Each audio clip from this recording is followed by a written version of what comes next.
Have you ever heard something like, according to the news agency Reuters?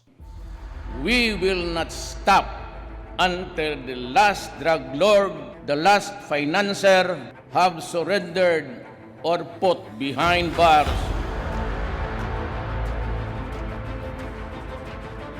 I welcome the fact that the other leaders will be meeting to discuss Brexit tonight. We are in a rigged system. We need in our country law and order, and if I'm elected president, that will happen. Reuters is a leading news agency with a fascinating history. Alongside rivals such as the Associated Press, they have bureaus all around the world with journalists reporting on all sorts of issues. Smaller media outlets without the capacity of having staff around the world are then able to subscribe to their work and produce media content based on Reuters reporting.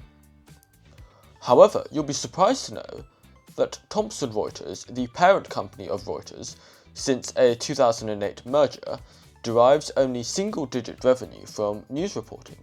Instead, the $70 billion company is a diversified conglomerate providing services across tax, law, and markets. Today we'll focus on the news agency Reuters, how it started, and its role now in modern-day society. After several failed attempts, in 1851, Paul Reuter, a German-born entrepreneur, set up an office near the London Stock Exchange to deliver financial information to mainland Europe. He was able to use the newly installed undersea telegraph cables between England and Belgium to transmit stock quotes, but had to resort to using pigeons for a 76-mile stretch between Brussels and Aachen, which wasn't yet covered by telegraphs. This proved to be very successful, and he was able to outcompete rivals who were using trains and horses. Famously, in 1865, Reuters was the first news agency to bring the news of President Abraham Lincoln's assassination to Europe. This solidified Reuters' position as an international news agency, and over the next decades they expanded to other European cities as well as Bombay and Shanghai in Asia. This was made possible by undersea cables and telegraph lines. But by the early 20th century, Reuters had become a key player in international communication, and they supplied news to newspapers, financial institutions, and governments. And in 1923, the agency began actually transmitting news via radio signals. So during World War II, however, concerns over editorial independence and ownership pressures led to the introduction of the Reuters Trust Principles in 1941. And these principles of integrity, independence, and freedom from bias drove Reuters news reporting until this official trust principle was scrapped in the merger with Thomson Corporation in 2008. I know Reuters, as I said, is a small part of the company, but it's an important part, maybe the most high-profile part, and important given things going on in society today. And I know that you're proud of the fact that it's kind of right down the middle. Talk to us about how important Reuters is. Yeah, so Reuters is governed, all of Thomson Reuters is governed by what we call the trust principles. And just a very quick history lesson around those. It was about 1941 when the trust principles were formed by the Reuters board, effectively to govern all of the news and information that was produced by the Reuters team across the world. And essentially it required that anything under the Reuters brand is independent and fact-based, it's triple-checked, it's unbiased, and is of the highest quality reporting and journalism. Despite controversies, including funding by the British government in the 1960s, Reuters grew steadily to the leading news agency that we know today. Its journalists and photographers have won multiple awards and are known for their reporting in war zones as well as for their investigative journalism pieces. Thomson Reuters, the parent company of the news agency Reuters, also has other subsidiaries with businesses in financial markets, where they compete with the likes of Bloomberg, and in other sectors, in addition to, of course, the news agency. After the finalisation of the merger, though, the news agency became an even smaller part of the combined business, with Thomson Reuters instead deriving most of its revenue from companies like Westlaw, which is a service for law firms. But I thought Reuters was particularly fascinating because even though they make up a very small part of the company, they are by far the most well known and have a huge influence in what we hear in the news daily. But with the advent of social media, where a lot of young people get their news from, I wanted to explore the idea of, are they becoming less relevant? Because, Reuters still to this day has a big focus on the truth, on fairly neutral reporting. But is this less relevant nowadays with people's relationship with the news? I do think they are becoming less relevant because more and more people get their news from social media and from word of mouth. And I think that's kind of a trend that we've been seeing for quite a while now. It used to be in journalism that people had a certain respect for the truth and for fact-based reporting. But it seems though that these days people are more willing to stay in their echo chambers and more willing to believe things that they see on social media, online, and things that may not even be true. And I do think that this possibly undermines Reuters' position as a global news agency, especially because also people are not reading newspapers anymore, right? And actually Reuters struggled tremendously with the digital transformation, and after the dot-com bubble, they did really struggle. And more recently, they've tried to experiment with their own website, but unfortunately for them, it's actually not very used. It's only the 27th most viewed news website, and you would think it would be higher given all the reporting that they do. But also, you cannot mention really anything these days without mentioning generative AI. And of course, Reuters, being a news publication, they publish a huge amount of material, right? And actually, recently, they struck deals with AI companies to allow them to use their backlog for training. And I thought this was very interesting because, Suresh, do you not think that by allowing companies to train on their news, they're essentially inadvertently making the AI models better at generating random news articles that will end up being fake? Do you not think that they are playing a part in the spread of misinformation via AI? That's going to happen anyway, whether Reuters supports it or not, and so I don't really see much point in them really going against it. Also, since as the market, just the whole media market and the whole media industry increases over time, Reuters is losing proportional or relative to the rest of their competitors, then I think, I guess a more sneaky perspective of this whole situation is that Reuters is doing this to essentially put their competitors out of business or make their competitors struggle faster and quicker, which of course affects Reuters disproportionately less than it affects their competitors. It's very interesting because you would wonder why that Reuters still actually exists, because, if you're a consumer of news, why don't you cut out the middleman and go straight to the source with Reuters? But it seems as though that people are very comfortable with their local newspaper, their local news station, and are not willing to do that. And I think that is very interesting.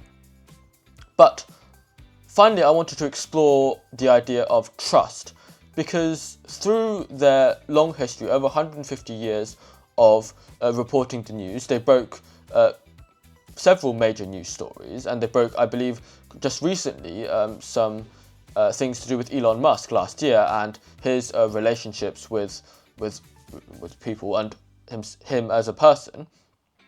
How do they gain trust with the public, and is it warranted? Because we see that in recent years, trust in the media has hit all-time lows, right? And even as Reuters, which is a fact-based reporting institution, why do people not trust them? And why can't other news agencies be trusted? And I think that's a very fascinating thing. So do you have any opinions? This whole thing is just really interesting, but also really philosophical, because Reuters has built their business over 150 years by essentially, by essentially reducing the the communication of information to the smallest time possible. And I guess with the advent of the internet, that time is essentially reduced to an instant. And so it's now not a question of who can transfer the information from place A to place B the fastest. It's now a question of who can get access to the correct information the fastest, right? If you are sitting in a war zone, you will see something faster than someone else who's sitting 100 meters away from you behind you. And so I guess that's kind of what you need to do to win. And that's becoming increasingly difficult as, there are more and more cameras and microphones and people just across the world seeing stuff. Some random person on TikTok can easily outcompete you as a news organization with finite resources. But I guess back to the question about, is this dangerous when you place kind of a lot of trust into an allegedly fact-based reporting organization such as Reuters? And I guess very difficult because, how do you ever determine what is truth, right? Truth is essentially what the individual determines to be truth. And that obviously varies from human to human and organization to organization. And I think to ever kind of consider the word truth in any of these news organizations, I think that's not the correct approach for us as the consumer of these articles and information to be taking. I think the correct approach is probably something more like, this is what this company perceives to be true about the world. And that's just one of several data points I have.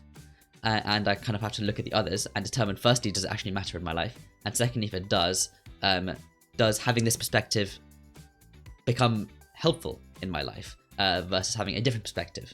I think on the truth of whatever is published, it's very interesting because Reuters almost acts as a middleman, right? Because you have the reporter writing the final article for your Daily Mail or your local news station, and Reuters is in the middle between that and what's actually happening. And I think that puts them in a position to be slightly more trusted, because when there is outrage at media organisations, it's often directed at the person writing the newspaper, right? And a particular news article, particular journalists. But actually, we also saw with Reuters, there was a couple of years ago a situation where they were giving a voice on a platform that they have, which allowed third-party contributors to essentially publish things, and this Russian organisation was allowed to publish on a Reuters sanctioned platform, and there was huge public outrage because of the fact that they argued that you simply cannot trust an organisation that is spreading misinformation, and so by Reuters giving these people a platform, there's a huge conflict of interest with what the Western government is trying to do, with the whole idea of Reuters, that they're a fact-based organisation. And I think this is an extremely difficult balance to strike between trust and freedom of speech and allowing people to publish their voices, right? Because if you allow people to publish what they want to say, then inevitably you can lose trust when what people say is not true because of the fact that this particular organisation was actually Russian propaganda. But I think what you said is ultimately true in the way we consume media, but unfortunately the way we consume media is not necessarily as you described. It's often based in echo chambers. And in that sense, from the perspective of somebody who is within their own echo chamber, then you can see why Reuters might be considered to be less truthful, right? If the truth, what they determine, is what they always hear in the echo chamber, but what Reuters is saying is not in line with that, then it is considered less truthful. And I think that extends to other organisations as well, and possibly to greater extents, because of the fact that they are closer to the end consumer and Reuters is further removed. But finally, interesting to note that Reuters is, of course, majorly controlled by the Thomson Reuters company, which is itself majority owned by a wealthy family, the Thomson family. And actually, I think it would be interesting to end on the thought that, is it dangerous for billionaires to be controlling news organisations with Rupert Murdoch, with Jeff Bezos, and increasingly you could argue that X is becoming somewhat of a right-wing news organisation, and Elon Musk obviously owns X. So, do you think there's anything we can do about this? Because I think there isn't. And do you see a danger with the billionaires owning our news? I don't think there's much we can do about it. Now, do I see a danger? I'm not too sure. I guess if you take the Gary Stevenson approach, then yes, of course, these billionaires are all buying these organizations to control our minds and turn the population against each other and showcase that the issue is nothing to do with the billionaires themselves. But if you kind of put that approach or that perspective to the side, then is there another issue or another potential issue with the billionaires owning these platforms? And I don't necessarily think there is. I think for as long as you have billionaires who disagree and who are willing to disagree, particularly, for example, Trump and Musk, who are very, very willing to disagree with other billionaires and perhaps not have favourable terms with them, then I think a case like that, it's probably beneficial for these news organisations to be run by billionaires, because that is essentially an infinite supply of funding, which they may otherwise not get. However, we do of course risk the Trumps and the Musks leaving, and regardless of what you think of their view, what they do is they challenge the rest of the media. And regardless of, again, what you think of what's right and what's wrong, we always do need a challenger. And if a challenger disappears, then I do think we have problems. So I don't think this is necessarily a sustainable thing, that the billionaires are essentially controlling our media. However, as of right now today, I don't really see much of a problem with it. Despite being responsible for much of the world's news, Reuters remains a low-profile organisation built on principles of trust, something scarce in modern-day society. Its work may become increasingly challenged as people grow to reject their reporting, as trust in the media is at an all-time low. Given the decline of small news organisations and the shifting ways in which people consume news, one wonders what role they will play in society in the future.